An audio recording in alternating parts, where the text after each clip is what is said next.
오늘 우리에게 주신 하나님 말씀은 누가복음 19장 28절로 46절까지 말씀입니다. 누가복음 19장 28절로 46절까지 말씀, 저와 여러분이 한 절씩 교독하며 봉독하겠습니다. 제가 먼저 봉독해 올립니다. 예수께서 이 말씀을 하시고 예루살렘을 향하여 앞서서 가시더라. 베다니에 가까이 가셨을 때에 제자 중 둘을 보내시며 이르시되 너희는 맞은편 마을로 가라. 그리로 들어가면 아직 아무도 타지 않은 나귀 새끼가 매여 있는 것을 보리니 풀어 끌고 오라. 만일 누가 너희에게 어찌하여 푸느냐 묻거든 말하기를 주가 쓰시겠다 하라 하시매 보내심을 받은 자들이 가서 그 말씀하신 대로 만난지라. 나귀 새끼를 풀 때에 그 임자들이 이르되 어찌하여 나귀 새끼를 푸느냐 대답하되 주께서 쓰시겠다 하고 그것을 예수께로 끌고 와서 자기들의 겉옷을 나귀 새끼 위에 걸쳐 놓고 예수를 태우니 가실 때에 그들이 자기의 겉옷을 길에 펴더라. 이미 감난산 내리막길에 가까이 오심에 제자의 온 무리가 자기들이 본 바 모든 능한 일로 인하여 기뻐하며 큰 소리로 하나님을 찬양하며 이르되 찬송하리로다. 주의 이름으로 오시는 왕이여 하늘에는 평화여 가장 높은 곳에는 영광이로다 하니 무리 중 어떤 바리새인들이 말하되 선생이여 당신의 제자들을 책망하소서 하거늘 대답하여 이르시되 내가 너희에게 말하노니 만일 이 사람들이 침묵하면 돌들이 소리 지르리라 하시니라. 가까이 오사 성을 보고시며 우시며 이르시되 너도 오늘 평화에 관한 일을 알았더라면 좋을 뻔하였거니와 지금 내 눈에 숨겨졌도다. 날이 이를지라 내 원수들이 토둔을 쌓고 너를 둘러 사면으로 가두고 또 너와 및 그 가운데 있는 내 자식들을 땅에 메어치며 돌 하나도 돌 위에 남기지 아니하리니 이는 내가 보살핌을 받는 날을 알지 못함을 인함이니라. 성전에 들어가사 장사하는 자들을 내쫓으시며 같이 봉독합니다. 그들에게 이르시되 기록된 바 내 집은 기도하는 집이 되리라 하였거늘 너희는 강도의 소굴을 만들었도다 하시니라. 아멘. 할렐루야. 8월 첫날 새벽을 깨우고 월삭 기도에 참여하신 사랑하는 성도들, 무더운 8월 여름 한 달 하나님께서 우리와 동행하시며 건강과 은혜로 채워주시기를 주님의 이름으로 축원합니다. 8월에 국경일이 하나 있는데 바로 8월 15일 광복절입니다. 네, 광복절은 일제강점기로부터 우리나라가 해방된 것을 기념하는 날이죠. 광복절이라는 한문의 뜻은 빛을 다시 회복했다, 찾았다라는 뜻입니다. 전쟁을 멈추고 박해당함을 멈추고 평화를 다시 찾았다라는 뜻입니다. 그런데 문제는 그 평화는 영원한 평화가 아니었습니다. 곧바로 이어지는 6.25 전쟁이 있었고요. 그로 인한 경제적인 어려움과 이산가족으로 인한 그 정신적 고통은 우리 민족에게 정말 잊을 수 없는 너무나도 엄청난 비극이었습니다. 그러다 보니 우리나라 사람들의 인사는 안녕하십니까? 평안하십니까? 이것이 만날 때 하는 인사였습니다. 여러분 혹시 예루살렘에 가보신 분이 계십니까? 예루살렘은 그리스도인이라면 평생은 한 번 꼭 가봐야 하는, 가보고 싶은 그런 성지입니다. 우리 교회도 내년 1월에 이스라엘 성지 순례를 통하여 예루살렘을 가려고 준비하고 있습니다. 혹시 여러분 중에 아직도 가고 싶은데 신청하지 못하신 분이 계시다면 아직도 신청할 기회는 있습니다. 많은 분들이 함께 그 일에 동역했으면 좋겠습니다. 예루살렘이라는 그 이름은 뜻은 평화의 도시라는 뜻입니다. 예나 지금이나 사람들은 누구나 이 평화를 그리워하고 사랑합니다. 그래서 이 평화의 도시 예루살렘을 더 그리워하는지 모르겠습니다. 하지만 유감스럽게도 이 평화의 도시라는 그 이름을 가진 예루살렘에는 평화가 없습니다. 지금도 이스라엘과 팔레스타인이 계속해서 싸우고 있는 곳이 바로 예루살렘입니다. 현재 예루살렘은 팔레스타인들이 사는 그 자치 지역과 이스라엘이 다스리는 그런 지역으로 나누어져 있습니다. 이스라엘에게 자신들의 삶의 거처를 빼앗긴 팔레스타인 원주민들의 테러가 지금도 여전히 일어나고 있습니다. 그로 인해 여전히 아직도 이 팔레스타인과 이스라엘의 전쟁은 멈추지 않고 계속되고 있습니다. 그래서 이 평화의 도시 예루살렘에 평화가 실종된 지는 오래입니다.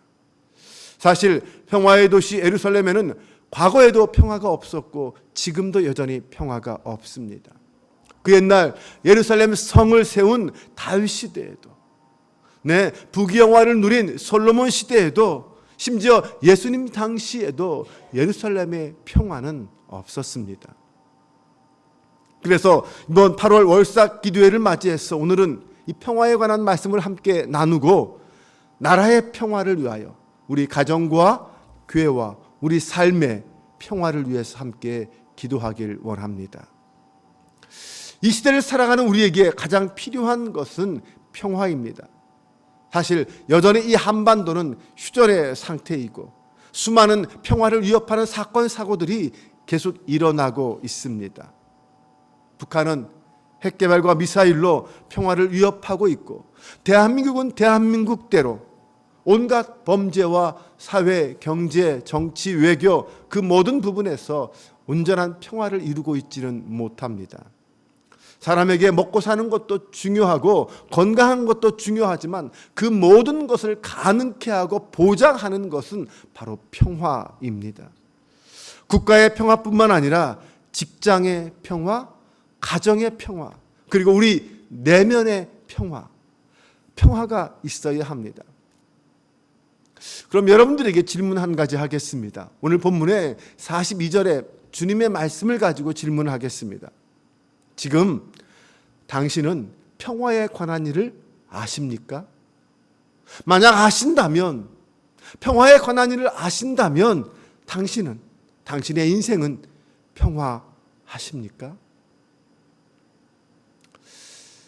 아르헨티나와 칠레는 남북으로 길게 뻗은 이 안데스 산맥을 경계로 나누어져 있습니다.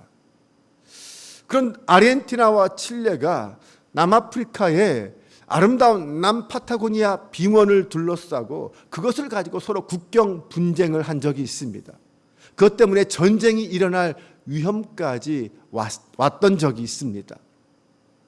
아르헨티나는 나름 큰 나라, 대국이기 때문에 자존심을 세우며 싸우려고 했고, 작은 나라 칠레도 더 자존심을 세우면서 목숨 걸고 전쟁을 하려고 했습니다. 그런데 전쟁을 하면 어떻게 됩니까? 서로 엄청난 피해를 입게 되고 두 나라는 많은 어려움에 처하게 될 것은 당연한 일이었습니다. 그래서 양국의 기독교 지도자들이 서로 하나가 되어서 함께 모여 기도회를 하면서 양국의 국민과 정치 지도자들을 설득하기 시작했습니다. 두 나라가 싸우면 둘 다 망합니다. 우리가 예수 그리스도의 안에서 서로 화해하고 평화를 이루어야 합니다. 그들을 함께 기도하면서 정치 지도자들과 함께 힘을 모아서 예수님의 거대한 동상 하나를 세웠습니다. 안데스 산맥 높은 곳에 이 아르헨티나와 칠레가 다 양국에서 볼 수 있는 그 높은 곳에 예수님의 큰 동상을 세웠습니다. 양국 국민들은 그것에 감동하여 마침내 전쟁을 그치고 지금도 평화를 지키고 있습니다. 해마다 성탄절이 되면 양국의 기독교 지도자들은 그곳에 모여서 성탄을 기념하고 양국의 평화를 기원하는 성탄 축제를 벌인다고 합니다. 그런데 아이러니하게도 그 동상 때문에 두 나라가 다시 전쟁에 휩싸일 뻔했습니다. 그 동상이 거의 완성될 무렵이었습니다. 칠레 한 국민이 그 동상에 예수님이 칠레를 등지고 서 있다고 지적했습니다. 무슨 말이냐면 동상의 전면은 아르헨티나를 향하고 있고 동상의 뒷면은 칠레를 향하고 있었다는 것입니다. 그 일은 칠레 사람들의 마음을 상하게 했습니다. 자극시켰습니다. 그렇게 동상을 세우는 것은 결국 칠레를 무시하는 것 아니냐, 이런 말이 올라오기 시작한 것입니다. 사람들의 감정은 점점 거칠어졌고 폭발 직전까지 갔습니다. 양국 사람의 감정이 서로 이렇게 나쁜 방향으로 치닫고 있을 때에 그것을 명쾌하게 극복한 한 가지 사건이 일어났습니다. 그것은 칠레 한 기자가 쓴 기사 때문이었습니다. 예수님의 얼굴이 아르헨티나를 향하여 서 계신 이유는 아르헨티나가 칠레보다 예수님의 감시와 감독, 보살핌을 더 많이 필요로 하기 때문이다, 이렇게 기사를 낸 것입니다. 그 기사는 칠레 사람들의 그 고조된 감정을 가라앉힐 만큼 많은 사람들에게 감동을 주었다고 합니다. 이처럼 무슨 일에 있어서 적용과 해석은 중요합니다. 한 사람의 긍정적이고 평화적인 마음이 두 나라 사이의 엄청난 비극을 막을 수 있었습니다. 부정적인 생각으로 보면 모든 것이 부정적으로 보이고, 복된 믿음으로 보면 모든 것이 은혜로 보이고 기도의 응답으로 보일 수 있습니다. 그래서 잠언 24장 23절은 모든 지킬 만한 것 중에 더욱 너의 마음을 지키라, 생명의 근원이 거기서 난다고 했습니다. 여러분, 가족 중에 한 사람이 만약 평화를 잃어버리면 가족 전체가 평화를 잃고 고통당하며 살아야 합니다. 질병 때문에 육체의 평화를 잃든지 아니면 정신적인 마음의 평화를 잃든지 한 사람만 아파도 가족은 온 전체가 큰 고난과 아픔을 겪어야 합니다. 직장에서도 마찬가지 아닙니까? 어떤 한 사람의 잘못이나 실수 때문에 모든 팀원들이 함께 고통을 당할 수 있습니다. 교회도 성도 한 사람이 그 마음의 평화를 잃고 이 사람 저 사람과 서로 부딪히기 시작하면 교회 전체가 혼란에 빠질 수 있습니다. 그러므로 사람이 사는 곳은 언제나 평화가 중요합니다. 평화가 필요하죠. 그럼 이처럼 소중하고 중요한 평화, 이 평화는 어디에서 누구로부터 올 수 있습니까? 어떻게 우리는 이 평화를 이루고 지킬 수 있을까요? 오늘 본문은 예수님께서 유월절을 앞두고 예루살렘으로 들어가는 그 장면을 말하고 있습니다. 예수님이 나귀 새끼를 타고 예루살렘에 들어가셨습니다. 예수님이 왜, 무엇을 하시려고 예루살렘으로, 그것도 나귀 새끼를 타고 예루살렘에 들어가신 것일까요? 예수님은 지금 죽기 위해서 예루살렘에 들어가시는 것 아닙니까? 아담 이후 세상 사람들은 서로 미워하고 서로 죄악 가운데 살게 되면서 평화를 잃어버렸습니다. 세상에는 온통 전쟁밖에 없었습니다. 그런 세상 가운데 평화를 이루시기 위해 예수님이 십자가에 달려 죽으시려고 예루살렘을 향하여 가시고 계셨습니다. 예루살렘을 향한 그 예수님의 발걸음은 평화를 위한 행보였습니다. 인류의 평화를 이루시기 위해서, 하나님과 우리 사이에 평화를 이루시기 위해서 예수님은 예루살렘으로 가셨습니다. 여러분, 하나님을 믿는 사람으로서 우리 심령 가운데 평화가 있습니까? 무엇인가 마음이 초조하고 불안하고 갈등이 있지는 않습니까? 괜히 누군가에게 미움과 시기가 나고 자꾸 짜증이 나지는 않습니까? 왜 그럴까요? 그 마음에 예수님을 잃어버렸기 때문입니다. 그 마음에 평화의 왕으로 오신 예수님을 다시 영접해야 합니다. 예수님의 십자가가 그 마음속에 다시 새겨져 있어야 합니다. 가족 간의 갈등과 불화가 있습니까? 가족 가운데 어려움을 겪고 있는 분이 있습니까? 그 가정에 예수 그리스도를 온전히 모셔드려야 합니다. 예수님의 십자가가 성도의 가정에 다시 세워져야 합니다. 우리 교회에 과연 진정한 평화가 있습니까? 속회마다 선교회마다 서로 사랑과 섬김으로 평화하십니까? 예수님께서 우리 교회에 오셔야 합니다. 예수님의 사랑의 십자가가 성전에 다시 세워져야 합니다. 그래야 진정한 평화가 이 땅 가운데, 우리 가운데 임함을 믿으시기 바랍니다. 예수님께서 70명의 제자를 따로 세워서 각각 지역으로, 각각 동네로 보내시면서 하신 말씀이 있습니다. 어느 집에 들어가든지 먼저 말하되 이 집이 평안할지어다 하라. 만일 평안을 받을 만한 사람이 거기 있으면 너희의 평안이 그에게 머물 것이요 그렇지 않으면 너희에게로 돌아오리라. 성도는 누구를 만나든 어디를 가든 가장 먼저 해야 할 일은 평화를 선포하는 것입니다. 평화의 말을 전하면 그 사람 가운데 평화가 임할 것이고, 만약 그가 그 평화를 누릴 자격이 없다면 평화를 선포한 그 사람에게 평화가 임할 것이다 라고 말씀합니다. 네, 맞습니다. 우리 성도들에게는 언제나 이 평화의 말이 있어야 합니다. 그러면 평화의 말 중에 첫 번째 말은 무엇일까요? 그것은 믿음의 말입니다. 의심과 두려움을 넘어 마음으로 믿어 우리는 먼저 믿음을 선포해야 합니다. 구원과 축복이 일어나려면 믿음의 말이 선포되어야 합니다. 믿음의 고백 속에 구원의 확신이 들고 그 사람에게 진짜 하나님의 은혜와 복이 임합니다. 로마서 10장 9절과 10절을 보면 내가 만일 내 입으로 예수를 주로 시인하며 또 하나님께서 그를 죽은 자 가운데서 살리신 것을 내 마음에 믿으면 구원을 받으리라.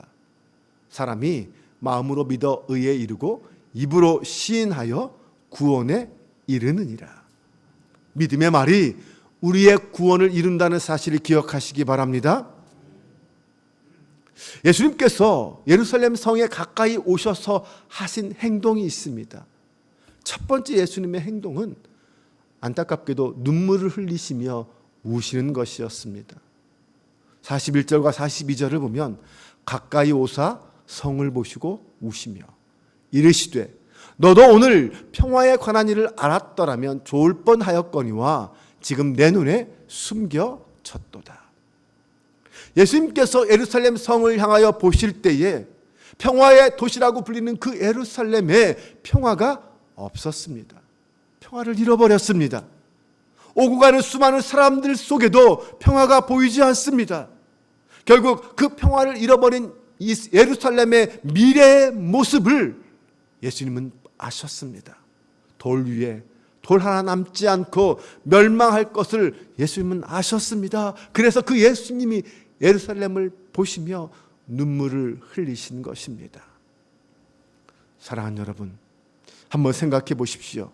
오늘 예수님께서 내 안에 오신다면 과연 예수님이 눈물을 흘리실까요? 아니면 기뻐하실까요? 예수님이 오늘 우리 가정에 오신다면 우실까요? 기뻐하실까요? 예수님이 만약 우리 교회에 오신다면 어떠실까요? 예수님이 왜 우셨습니까? 사람들이 평화에 관한 일을 몰랐기 때문입니다. 사람들이 평화에 관심이 없었기 때문입니다. 하나님과 화목하고 이웃과 화목해서 평화를 이루어야 하는데 그 평화를 잃어버렸기 때문입니다. 진정한 평화는 사랑과 용서와 화해를 이루는 신앙생활 가운데 일어납니다. 평화를 잃어버린 곳에 다시 예수님을 모셔드리고 다시 십자가를 세우는 교회와 성도, 오늘 그 모습이 저와 여러분 되시기를 바랍니다. 오늘날 사람들은 평화에는 크게 관심이 없습니다. 그저 돈을 많이 벌어서 내가 잘 먹고 잘 입고 잘 사는 것에만 관심이 있습니다. 사람들은 온통 육체적인 쾌락과 정욕에만 관심이 있습니다. 온갖 게임과 오락과 수립, 더구나 마약까지 사람들 속에 들어가고 있습니다.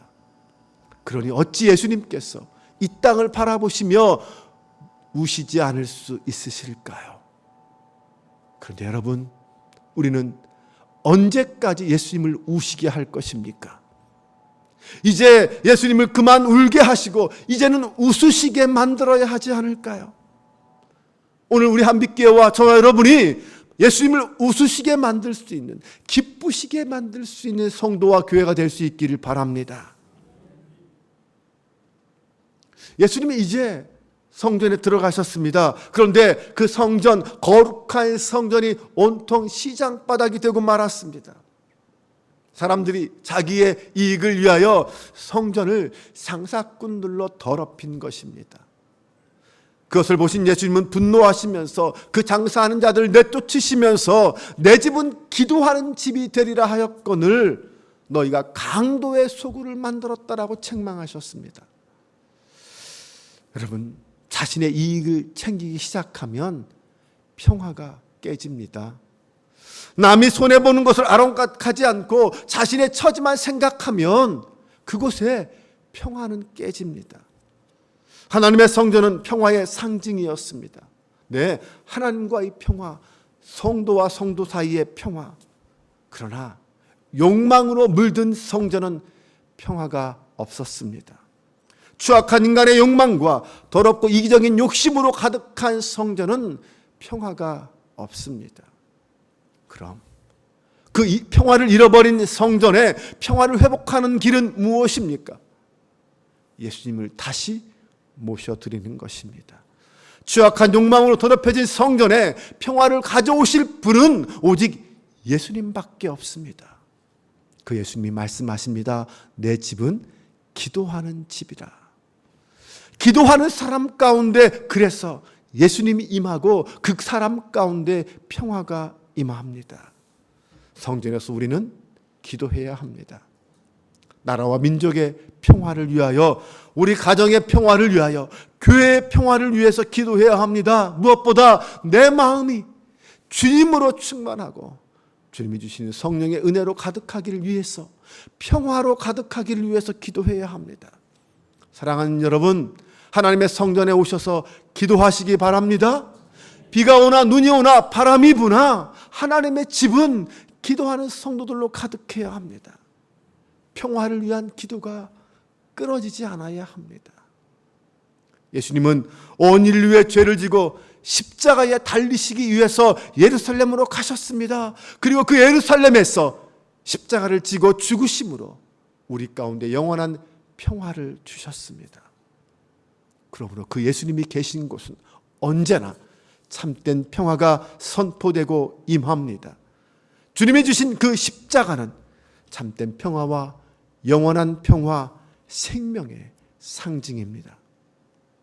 오늘 8월을 시작하면서 평화의 왕으로 이 땅에 오신 예수 그리스도를 다시 한번 우리 심령 가운데 온전히 영접할 수 있기를 주님의 이름으로 축원합니다.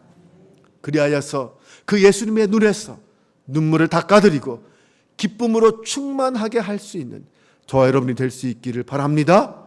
무엇보다 성전에 모이기를 힘쓰고 함께 모여서 나라와 가정과 교회와 우리의 평화를 위해서 기도할 수 있는 저와 여러분이 되시기를 바랍니다. 평화에 관한 일을 알기 위하여, 평화에 관한 일을 알기 위하여 날마다 주님의 말씀을 묵상하며 주님과 동행하며 기도하는 저와 여러분 되시기를 주님의 이름으로 축원합니다. 기도하겠습니다. 아버지 하나님, 오늘 주님은 평화의 왕으로 이 땅에 오셨습니다. 그리고 우리에게 참 평강을 선포하셨습니다. 사랑의 주님, 우리 가운데 임재하셔서 세상에 줄 수 없는 참된 평강을 주시고 영원한 안식으로 인도하여 주옵소서. 오직 예수 그리스도 안에만 있는 은혜와 사랑 안에 살아가기를 원합니다. 우리를 보시고 우시는 주님이 아니라 우리를 보시고 기뻐하시는 주님, 그 주님을 바라보게 하여 주옵소서. 무더운 여름날이 계속되고 있습니다. 몸도 마음도 성령 하나님이 주시는 평강과 건강으로 가득하게 하여 주옵소서. 어떤 환경도 어떤 사람도 어떤 문제도 주님의 평강을 깨뜨릴 수 없음을 이 세상에 보여주는 저희의 신앙 되게 하여 주옵소서. 무엇보다 주님, 우리 삶 속에 일어나는 모든 일들 속에서 평화에 관한 일을 깨닫고 이루는 저희가 되기를 원합니다. 그리하여 사람들 속에서 평화의 통로로 인정받게 하시고 주님의 은혜와 사랑을 전하는 복음의 증인으로 살게 하여 주옵소서. 주님, 8월을 시작합니다. 하루하루 31일을 주님과 동행하는 시간으로, 주님의 살아계심을 경험하며 고백하는 시간으로 삼게 하여 주옵소서. 이 시간 우리가 마음을 합하여 교회와 가정과 나라를 위하여 기도할 때에 우리의 기도가 하나님을 영화롭게 하는 기도가 되게 하시고 주님이 응답하시는 기도 되게 하여 주옵소서.